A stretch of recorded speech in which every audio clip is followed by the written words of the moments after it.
you need to study your book regularly, timely, and you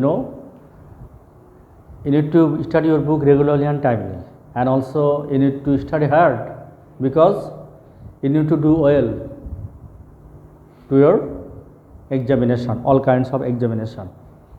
তো ঠিক আছে, আমরা আজকে আলোচনা করব অষ্টম অধ্যায়ের সৃজনশীল সিকিউ কোশ্চেন।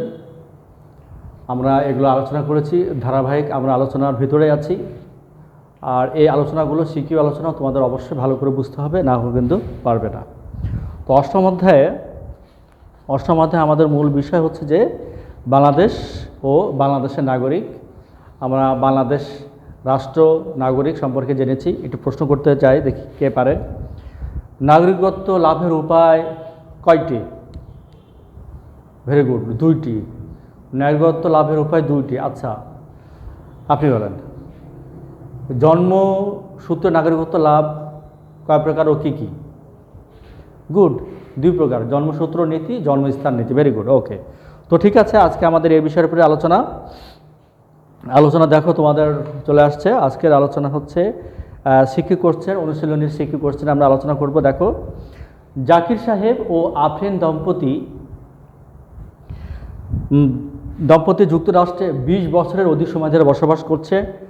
সেখানে তাদের ছেলে শরণের জন্ম হয়। শরণের জন্ম হয়, শরণ। তারা সেখানে একটি ব্যবসা প্রতিষ্ঠান ক্রয় করেন, সরকারকে নিয়মিত আয়কর দেন, আইনকানুন মেনে চলেন। এই দম্পতি এখন যুক্তরাষ্ট্রের নাগরিক। প্রশ্ন ক, নাগরিক কিসের পরিচয়ে নাগরিকত্ব লাভ করে? প্রশ্ন ক, নাগরিক কিসের পরিচয়ে নাগরিকত্ব লাভ করে? কিসের পরিচয়ে? রাষ্ট্রের পরিচয়। ভেরি গুড, রাষ্ট্রের পরিচয়ে নাগরিকত্ব লাভ করে। যেমন আমরা নাগরিক, আমাদের পরিচয় কি? আমরা বাংলাদেশি, এটা রাষ্ট্রীয় পরিচয়। এটা হচ্ছে নাগরিকত্ব লাভের প্রক্রিয়া। খ, রাষ্ট্রে বসবাসকারী সকলে নাগরিক নয় কেন?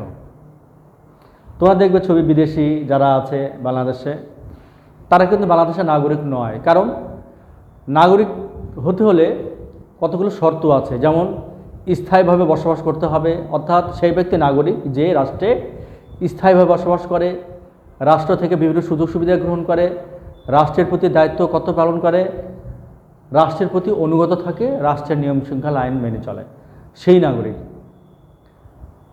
আর যারা বিদেশি তারা কিন্তু নাগরিক নয়, কারণ তারা রাষ্ট্র থেকে রাজনৈতিক এবং অর্থনৈতিক এই দুটি অধিকারের ভিতরে শুধুমাত্র সামাজিক অধিকার ভাগ করে। অর্থনৈতিক না, সামাজিক। সামাজিকের ভিতরে অর্থনৈতিক আছে। সামাজিক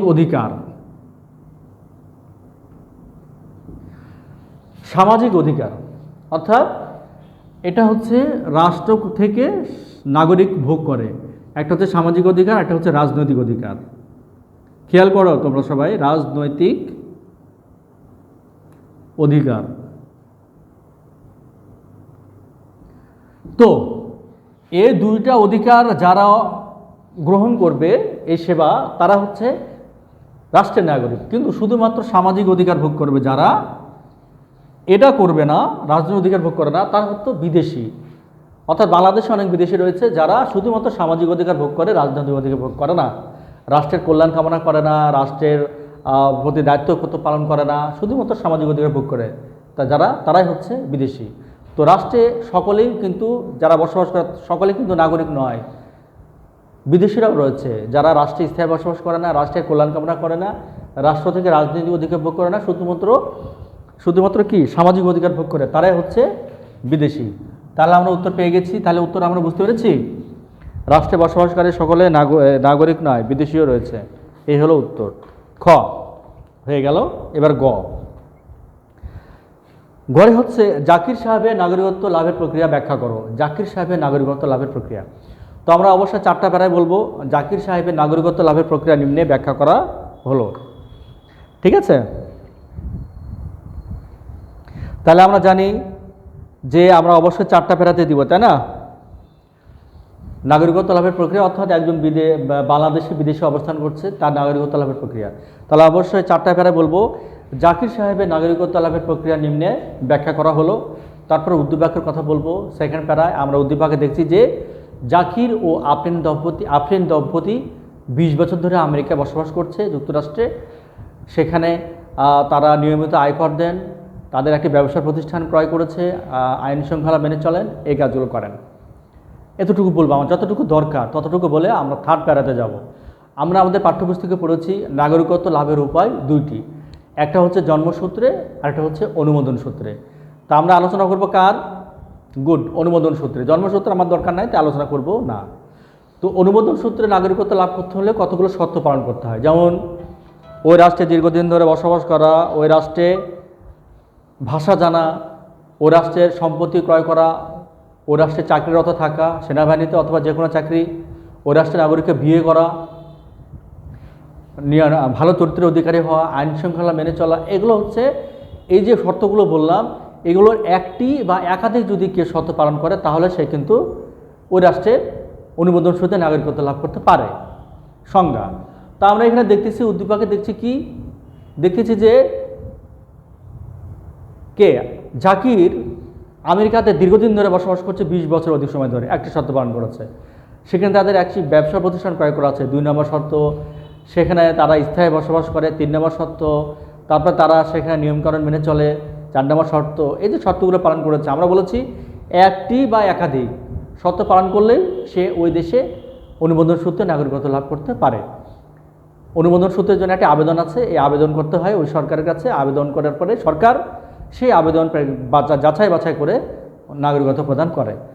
তো আমরা দেখতেছি যে জাকির সাহেবের যুক্তরাষ্ট্রে অনুমোদন সূত্রে নাগরিকত্ব লাভ করার প্রক্রিয়াটি একেবারেই অনুমোদন সূত্রে নাগরিকত্ব লাভের ভিতরেই পড়ছে। অর্থাৎ জাকির সাহেব যে শর্তগুলো পালন করেছেন তার মাধ্যমে তিনি অবশ্যই আমেরিকার নাগরিকত্ব লাভ করেছেন অনুমোদন সূত্রে। পেয়ে গেছি, উত্তর পেয়ে গেছি আমরা। সুতরাং উপরোক্ত আলোচনার প্রেক্ষাপটে আমরা বলতে পারি যে জাকির সাহেবের নাগরিকত্ব লাভের প্রক্রিয়া হলো অনুমোদন সূত্রে নাগরিকত্ব লাভ। অর্থাৎ জাকির সাহেব আমেরিকায় অনুমোদন সূত্রে নাগরিকত্ব লাভ করেছেন। এভাবে উত্তর বলবো। সবাই বুঝতে পেরেছ? গুড। এবার ঘ নাম্বার, জাকির সাহেব ও সননের নাগরিকতার পার্থক্য বিশ্লেষণ করো। জাকির সাহেব ও সননের নাগরিকতার পার্থক্য বিশ্লেষণ করো। তাহলে আমরা বলবো 4টা প্যারায় জাকির সাহেব ও সননের নাগরিকতার পার্থক্য নিম্নে বিশ্লেষণ করা হলো। তারপরে উদ্দীপকের কথা বলবো, যে আমরা উদ্দীপকে দেখছি যে জাকির সাহেব, সংক্ষেপে বলবো, জাকির সাহেব অনুমোদন সূত্রে নাগরিকত্ব লাভ করেছেন। কার? যুক্তরাষ্ট্রে। আর যুক্তরাষ্ট্রে তাদের একটি সন্তান হয় যার নাম সনন। এতটুকুই বলবো আমি, আমার যতটুকু প্রয়োজন, যত সংক্ষেপ করতে পারি। বলার পরে বলবো, আমরা আমাদের পাঠ্যপুস্তকে পড়েছি যে অনুমোদন সূত্রে নাগরিকত্ব লাভের উপায় দুটি, একটি হচ্ছে অনুমোদন সূত্রে আর একটি হচ্ছে জন্মসূত্রে। জন্মসূত্র আবার 2 প্রকার, জন্মস্থান নীতি, জন্মসূত্র নীতি। তো আমরা দেখতেছি যে জাকির সাহেব এবং সননের নাগরিকদের পার্থক্যের কথা বলছে। তো জাকির সাহেব অনুমোদন সূত্রে নাগরিকত্ব লাভ করেছেন, এটা বোঝাই গেল। এখন বলতে হবে সনন। তা আমরা আমাদের পাঠ্যপুস্তকে পড়েছি যে জন্মস্থান নীতি অনুযায়ী যে ব্যক্তি, যে মানুষ, যে শিশু যে রাষ্ট্রে জন্মগ্রহণ করবে সে সেই রাষ্ট্রের নাগরিক হবে। যেমন বাংলাদেশের পিতামাতার সন্তান, যেমন জাকির এবং আফরিন দম্পতির সন্তান কি করেছে? যুক্তরাষ্ট্রে জন্মগ্রহণ করেছে। এক্ষেত্রে জন্মস্থান নীতি অনুযায়ী সনন যুক্তরাষ্ট্রের নাগরিক হবে। সে 18 বছর হলে, সাবালক হলে সে সেখানে আবেদন করবে এবং সে সেখানকার নাগরিকত্ব লাভ করতে পারবে। তাহলে আমরা দেখতে পাচ্ছি যে জাকির সাহেব এবং সননের নাগরিকতার পার্থক্য রয়েছে। অর্থাৎ জাকির সাহেব নাগরিকত্ব লাভ করেছে, আমেরিকার নাগরিকত্ব লাভ করেছে অনুমোদন সূত্রে, আর সনন নাগরিকত্ব লাভ করেছে কি? জন্মস্থান নীতি অনুযায়ী। এই হলো পার্থক্য। সুতরাং উপরোক্ত আলোচনার প্রেক্ষাপটে বলতে পারি যে জাকির সাহেব ও সননের নাগরিকতার পার্থক্য রয়েছে। আন্ডারস্ট্যান্ড? কারো কোনো সমস্যা আছে? ওকে, তাহলে হোমওয়ার্ক নিয়ে নাও। তোমাদের হোমওয়ার্ক অবশ্যই এলো করতে হবে, নাহলে তো পারবা না। ঠিক আছে? হোমওয়ার্ক হচ্ছে ঘ নাম্বারটা। ঘ নাম্বার উত্তর লিখে সবাই পোস্ট করবে। গয়ের উত্তর লিখে সবাই পোস্ট করবে নিজ নিজ গ্রুপে। আমি দেখে দেবো খাতা। প্রত্যেকের হোমওয়ার্ক চাই। ঠিক আছে? ওকে, ঠিক আছে। আজকে যেহেতু কারো সমস্যা নাই, কিছু কথা বলতে চাই, সবাই মনোযোগ সহকারে শুনতে হবে।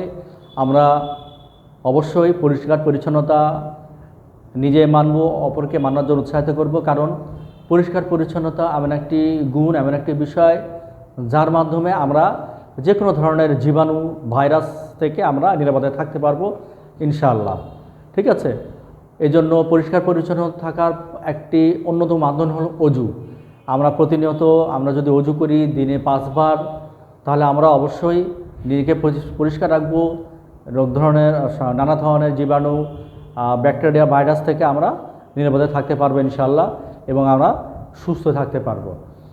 ঠিক আছে, তো ঠিক আছে, আজকে শেষ করব। হোমওয়ার্ক সবার কাছ থেকে প্রত্যাশা করছি সবাই হোমওয়ার্ক দিবে, সকলে ভালো হয়ে পরিষ্কার পরিচ্ছন্ন হয়ে থাকবে এবং ভালো করে পড়ালেখা করবে, এই প্রত্যাশায় আগামী ক্লাস দেখার আমন্ত্রণ জানিয়ে আজকে শেষ করছি। আসসালামু আলাইকুম।